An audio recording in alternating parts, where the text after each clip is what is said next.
Hey book nerds, welcome to my channel. So today I am filming my most disappointing books of 2018.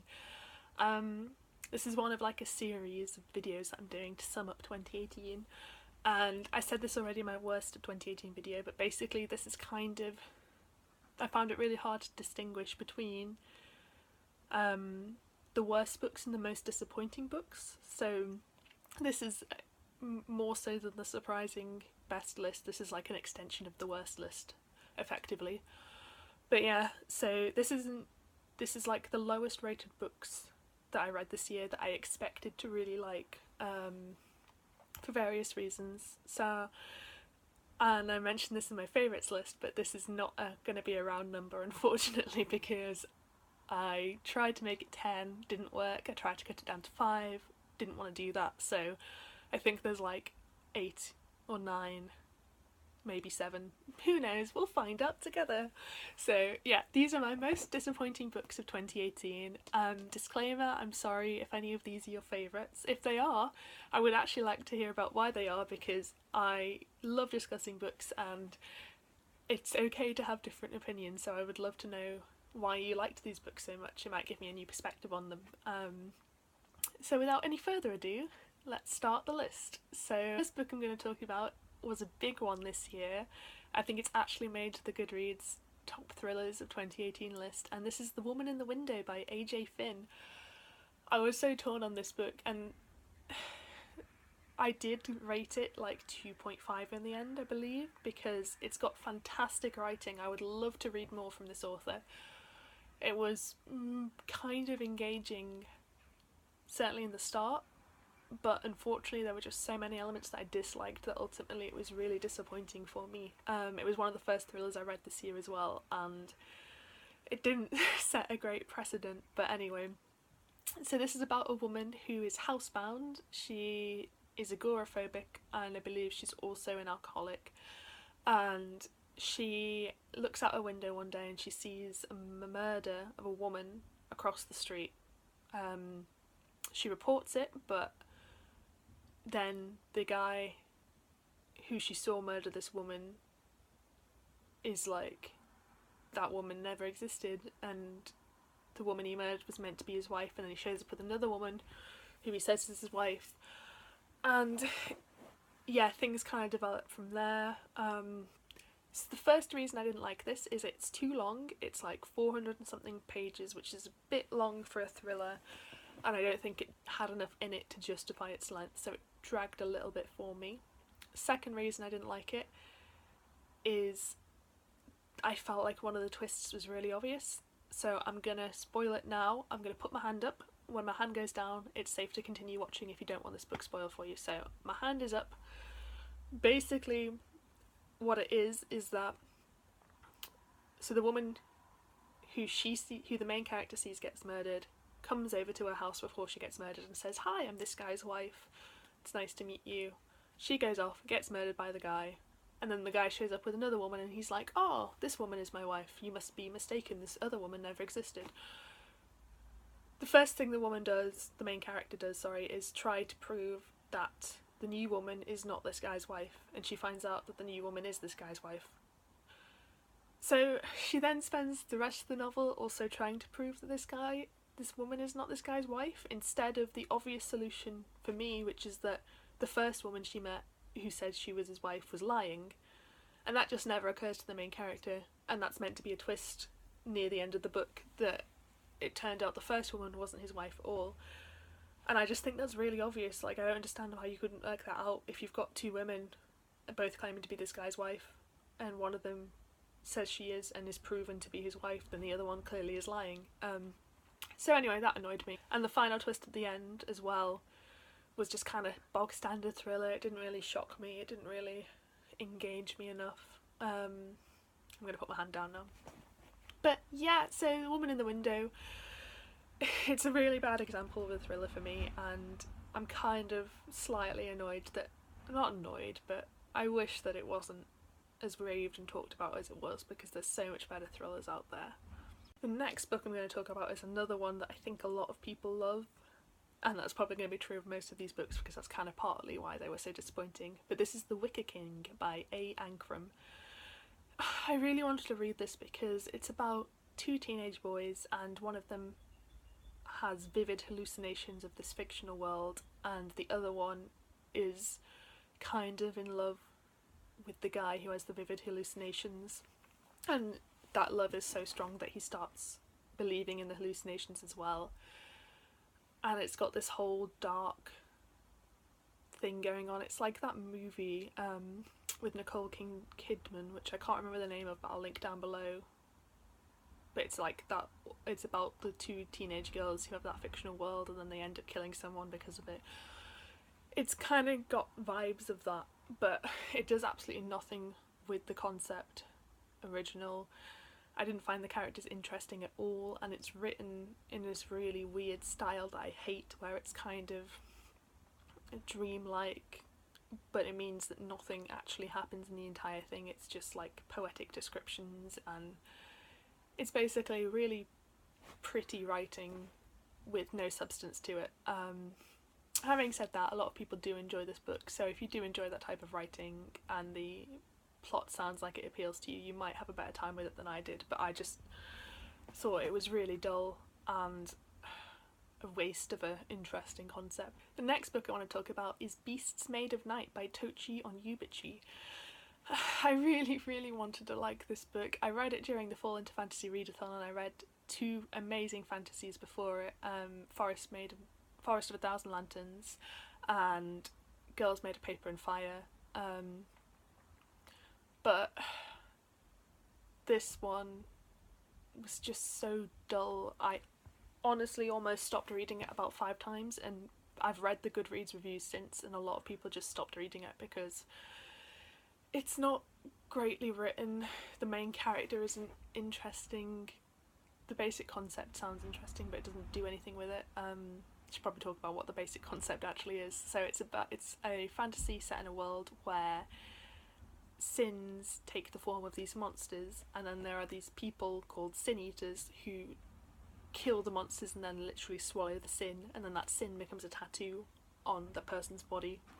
But swallowing sins takes it out of people because they have to relive the evil of the sin, and all that sounds really cool, but the main character was just really flat. He had one personality characteristic, which was to talk about his hair, and yeah, it was just really boring. And unfortunately, because it's Nigerian inspired and it sounded really cool and it's got diversity in it, but I just couldn't get into it at all, and I would not recommend it on any level, unfortunately. The next book I'm going to talk about is All of This Is True by Lyga de Penaflor. Again, might have mispronounced that. I'm very sorry if I have. This sounds really cool. So cool that even though I'd heard bad things about it, I thought it was worth checking it out.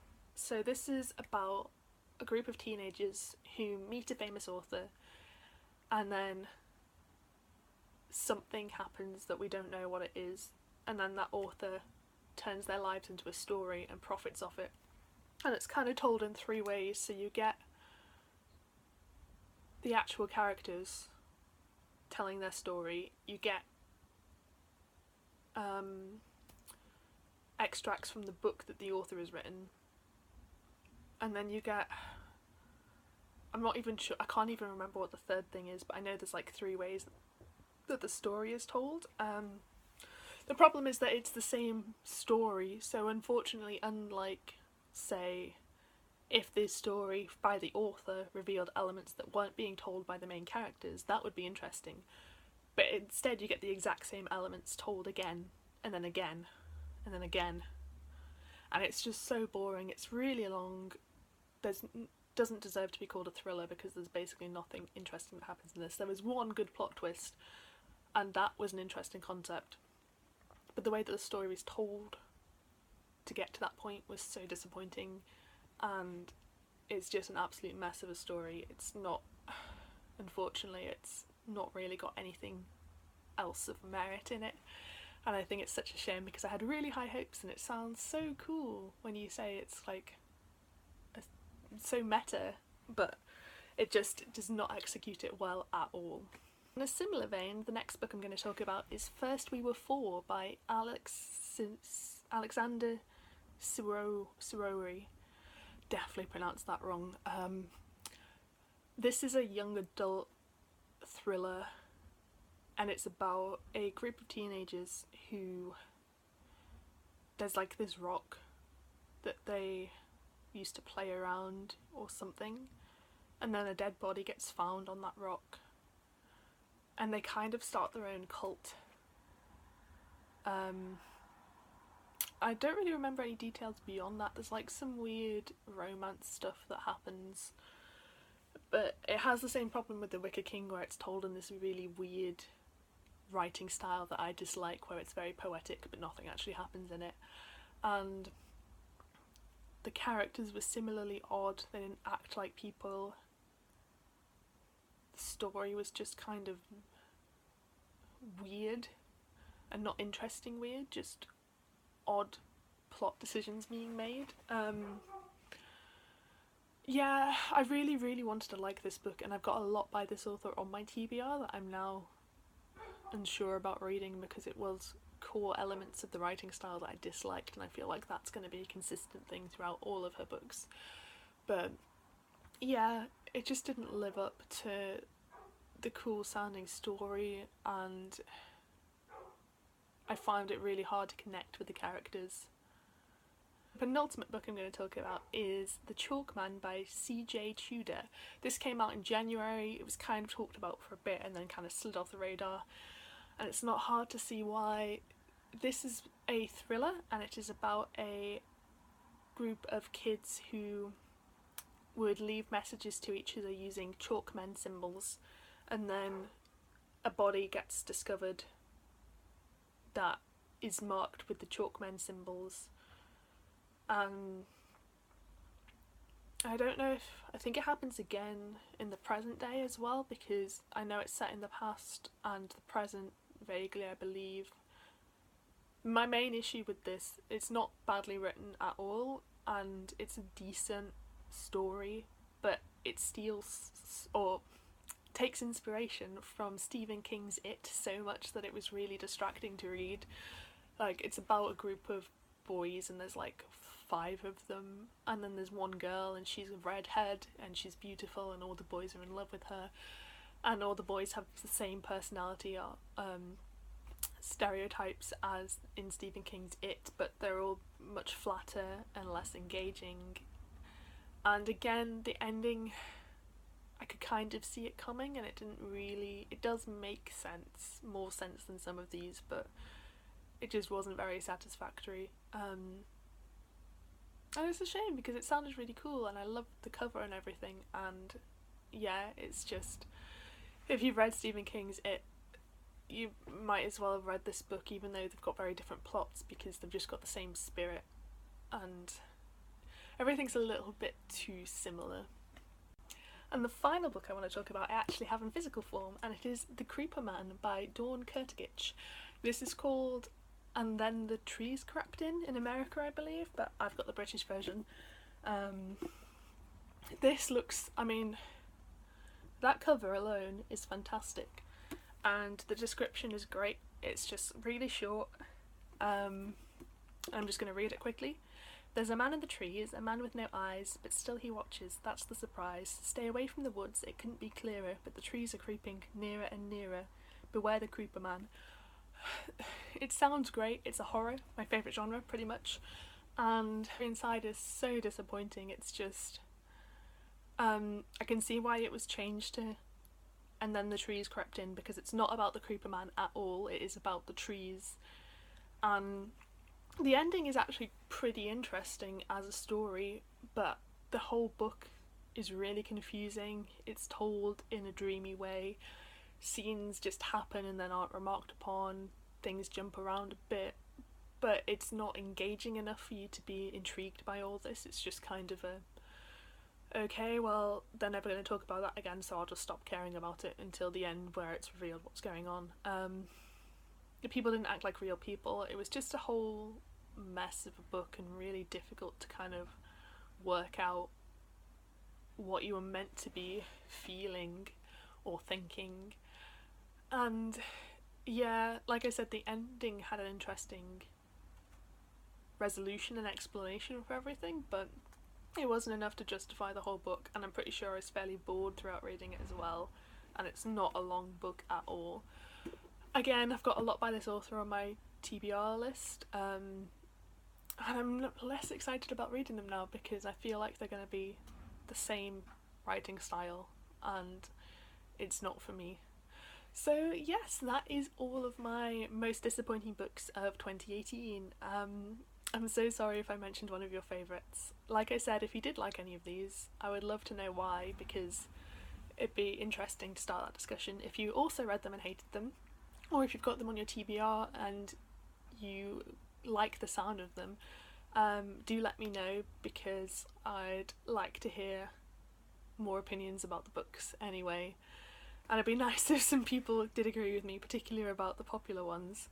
But yeah, if you enjoyed this video, please give me a thumbs up, it helps me out massively. I hope you had a good 2018 reading year and you didn't read too many disappointing books, and I'll hope to see you next time.